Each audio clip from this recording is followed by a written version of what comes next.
तर त्यामध्ये त्यांनी पहिलाच प्रश्न त्यांना आजपर्यंत कळाला नाही की माझ्या प्रभागामध्ये ज्या चिखलीचा त्यांना विकास करायचा आहे त्या प्रभागामध्ये आरक्षण किती आहे हेच त्यांना माहीत नाही. तर हे विकास करायला निघाले हे कुठले करतात आम्हाला माहीत नाही. साहेब माझ्याकडं तुम्हाला एक अधिकृत माहिती देतो.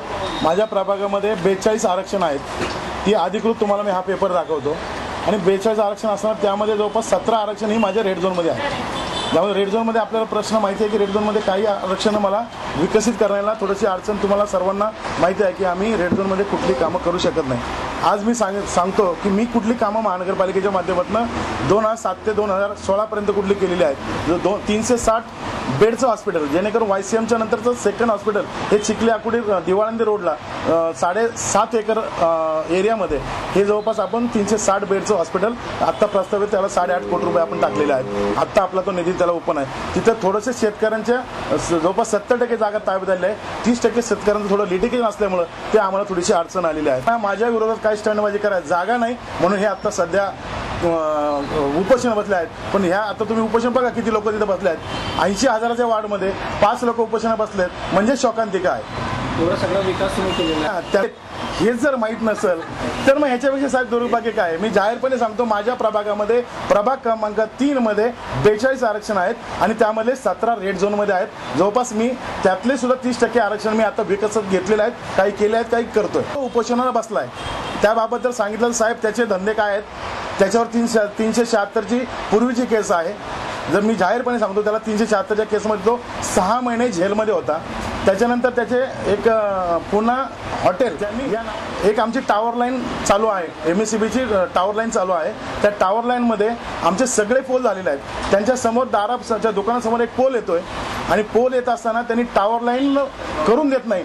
आमच्या अधिकाऱ्यांना हॅरेसमेंट केलेलं आहे. जर हा स्वतःचा मोरेवस्ती विकास करायला निघाला आहे तर स्वतःच्या दारामध्ये एक टावर पडतोय त्याच्यातनं कोणाला कसला प्रॉब्लेम नाही.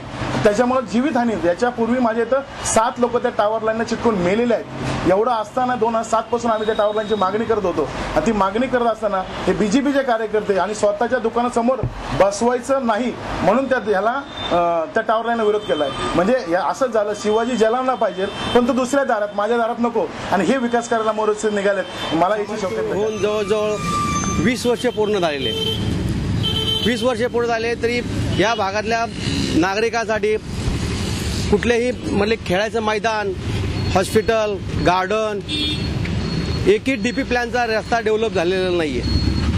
आणि या भागातून सगळ्यात जास्त पालिकेत टॅक्सच्या रूपात करोडो रुपये आम्ही हा पालिकेतून टॅक्स भरतो ही जनता.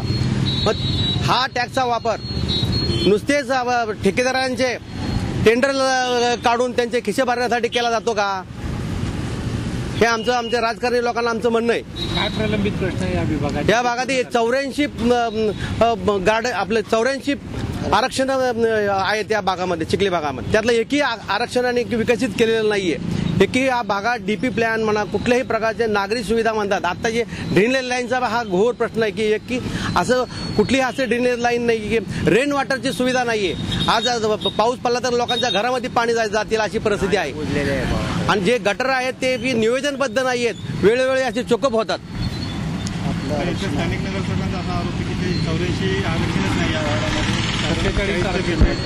चिखली भागामध्ये 84 आरक्षण आहेत. हे आरक्षण नंबर असा की आम्ही देतोय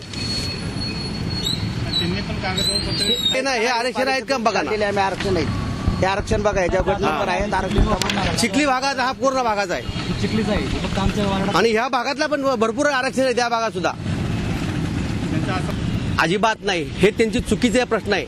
त्यांची चुकीच्या भूमीचे काम माहिती आहे का की प्रत्येक टावरचा डिस्टन्स असतं ठराविक. प्रत्येक टावरचा 300 मीटर डिस्टन्स आहे. मग इथं एका ठिकाणी का 378 मीटर होतं. तुम्ही एक प्लॅन मध्ये वेगळं आहे आणि ऍक्च्युली काम वेगळ्या पद्धतीनं केलेलं आहे. म्हणजे एक जाणून बुजून आणि चुकीच्या कामाला आमचा विरोध आहे. टावरच्या कामाला विरोध नाहीये. उलट माझा 2003ला त्या टावरच्या इथं माझा कामगार दाखवला गेला आहे. माझी पहिली मागणी होती की या टावरची लाईन वरती घ्यावी. परंतु जाणून बुजून हे चुकीचं काम करायला अधिकाऱ्याला लावलेलं आहे. म्हणून त्या कामाला आमचा विरोध आहे. चुकीच्या कामाला तुम्ही आता आमचं काय प्रशासन आणि नगरसेवक यात काय साम्य आहे का तुम्हाला वाटतंय का?